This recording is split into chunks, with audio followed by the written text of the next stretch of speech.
Եվ հետաքրքիր է ինչու դուք Արցախի արտաքսների մասին լսելիս դառնում առավել լիարդային հայտնանում եք կապիտերի մեջ եք հայտնվում եւ հետաքրքիր է նաեւ այն թե ինչ ապրումներ եք դուք ունեցել Արցախի կորստի ժամանակ, որովհետեւ ամեն դեպքում 2023 թվականին հրապարակային խոսքում ձեզ համար Արցախը դեռ Հայաստան է եւ եթե կարելի է մեկ հաս եւս եկեղեցին հետ կապված, որովհետեւ այն անդամներ նախընտրական ծրագրում ինչ է սպասվում Գահապար Հայրապետին, եթե դուք ընտրվեք եւ ինչպես է հեռացնելու նրան, եթե օրակարգում է լինելու այն ու ինչպես է կազմելու այդ ճանապարհին, որովհետեւ դեկտեմբերի 17-ին մենք համոզվեցինք, որ ժողովուրդը Գահապար Հայրապետի կողքին է։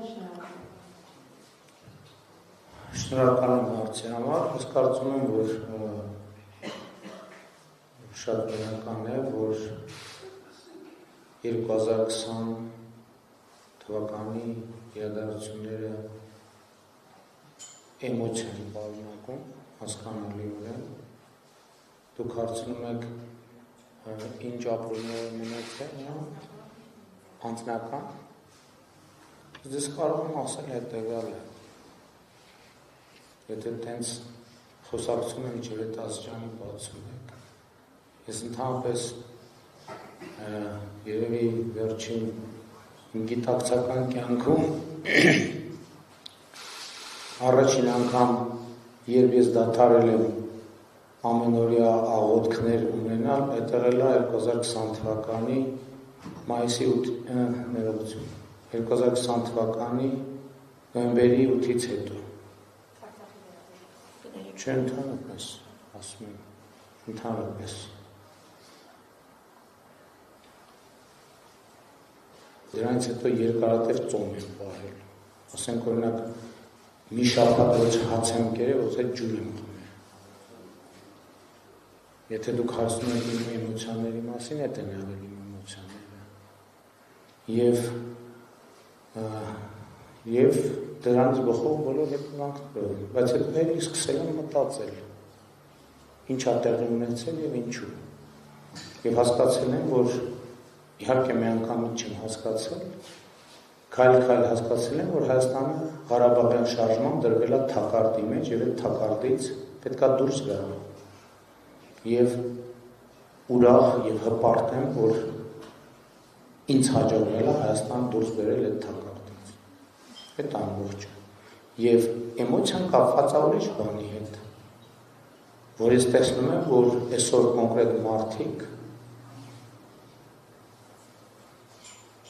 լրտեսական գործունեության տրամաբանության մեջ Հայաստանը ուզում են հետ տանել կոնֆլիկտի թակարդի մեջ։ Այս ամբողջ պատմությունը։ Մնացածն էմոցիոնալ, ես զարմանում եմ, այսինքն մարդ կա, որի համար այս թեմաները էմոցիոնալ չեն։ Եթե մարդ կա տենց, ուրեմն առավել ևս։ Ես չեմ զարմանում, որ ասենք Ռոբերտ Քոչարյանը նման մարդը էմոցիա չունի, նա որտեղ սառնասիրտ մարդասպան է, ինչի պետք է էմոցիա ունենա։ Սառնասիրտ մարդասպան, որի տեղը բանտում է։ Կարծում եմ բանտում իր էմոցիաները կամաց կսկսեն վերականգնել։ Կամ Ծառուկյան Գագիկ, ինչի պետք է էմոցիա ունենա։ Քյարփինջը ոնց կարա էմոցիա ունենա։ Կամ կալուգացի օլիգարխ ինչի պետք է էմոցիա ունենա, արհեստական ինտելեկտը էմոցիա ունի։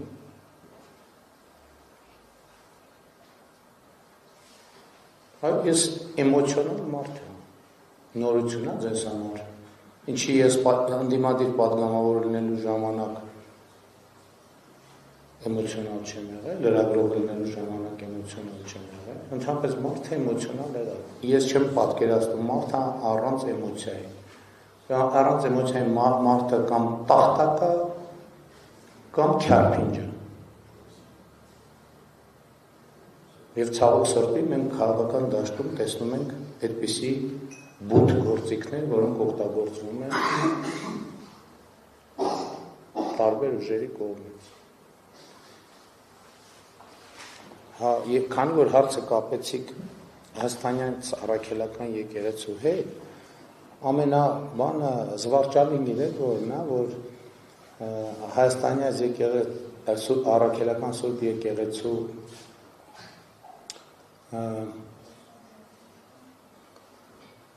պաշտպանության դիրքերից հանդես են գալիս մարդիկ, հետո բնականաբար վերականգնել են աղոթքներս անել, չի որ միջև հիմա դադարել եմ, ակնհայտորեն։ Ես նկատի ունեմ դա ինչ որ տեղի անեցել մեծ էմոցիոնալ շոկ ա եղել ինձ համար, ինչպես նաև համոզված եմ շատերի համար։ Եվ ինչ այլոց այդ առիթով եմ ես, եթե բացվում ենք, այդ առիթով եմ ես սկսել սաղմոսներ անգիր սովորել։ Որովհետև այդ հոգևոր դատարկությունը լցնելու անհրաժեշտություն եմ ունեցել։ Հայաստանյան առաքելական Սուրբ եկեղեցու մասով ամենազվարճանին գիտեք որն է, որ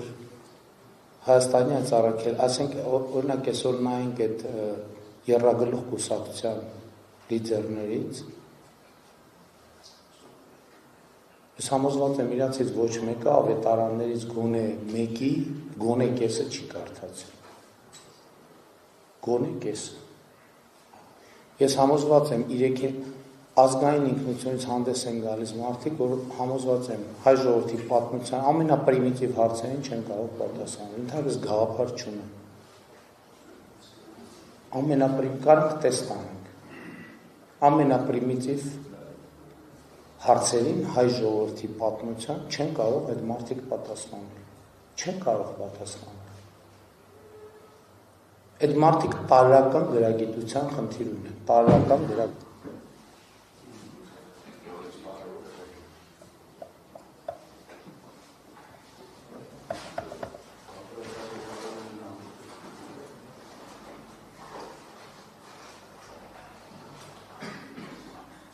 Ռոմանոսը ուր է։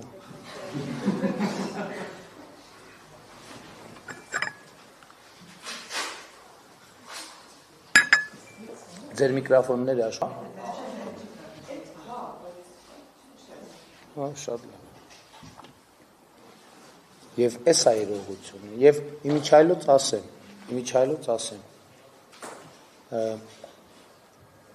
Ու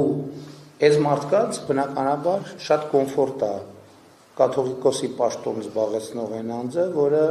տենց Աստվածաշունչը երևի կիսատ պռատ կարդացել է։ Նրանց համար, ովքեր ոչ մի ավետարաններից ոչ մեկը, ես գրած եմ գալիս, գնացեք Սամվել Կարապետյանի, Գագիկ Ծառուկյան, Ռոբերտ Քոչարյան, ընդ որում հիմա ասում եմ,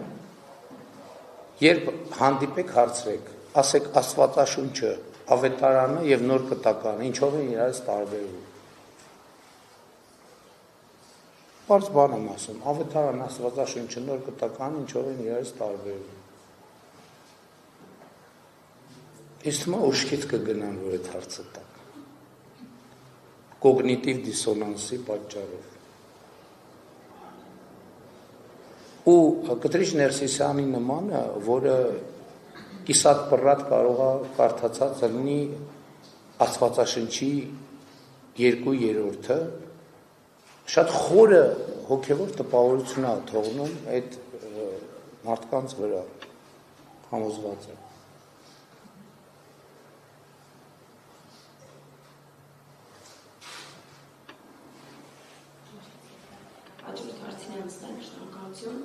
Ժողովրդի կամքի արտահայտությունը ինքնին արդեն